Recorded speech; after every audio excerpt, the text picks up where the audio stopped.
Dear friends, our reflection for today is taken from the Gospel of Luke, chapter 16, verse 3. It reads, "Then the manager said to himself, 'Now that my master is taking the stewardship from me, what am I to do? Dig, I am not strong enough. Go begging, I should be too ashamed.'" The passage we just listened is taken from the parable of the dishonest steward placed in charge of a household. In Luke 16, 1-13, Jesus relates to the disciples a parable about a steward, a curator, a guardian, a superintendent, or one to whose care or honor has been entrusted to guide a household. The owner of the household finds out that the steward has been squandering his properties and called him to give account of his management.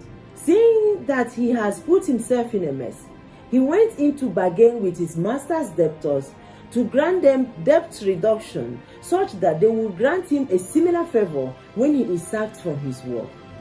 Reading this parable from the point of an ordinary man or woman who lives in a world influenced by traditional cultures and experiences that exploit, marginalize, and easily condemn people, especially when we don't know their stories, I want to offer this reflection from the perspective of guilt and shame ethics.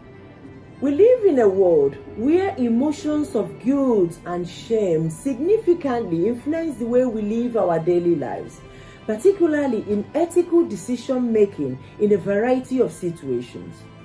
Most traditional societies have enacted moral and ethical rules that are insensitive to the genuine and authentic reality and experiences of people. And when such rules are breached, the behavior or attitude is condemned, and the victim is left to carry with him or her strong sense of sin, shame, or guilt. We have seen cases where a mother or a father kills their son or daughter because the child has been accused of doing something that is tagged shameful or something that will bring shame to the family according to the statutes of the society.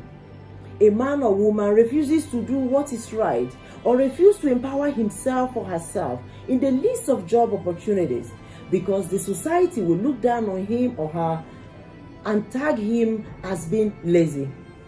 People have been pushed to commit suicide or succumb to heinous crimes because their rejection or inability to respond to situations will be tagged as weakness. People in authority have refused to stand for the truth or step down when they have wronged the nation because they will be ridiculed. The gospel message of today is delivered to all of us, rich and poor, high and low, mighty and nothing. We are encouraged to be sensitive to the plight of people, especially in judging their behavior, attitudes, and practices, when in reality we do not have enough knowledge of the standards of what is right and wrong actions. Dear Lord, you know us and you know how vulnerable we are, and how our vulnerability can destroy the lives, self-image, and identity of others. Make us attentive to retrace the many ways we have imposed individual and societal structures that have missed the mark of true humanity. Amen. Shalom.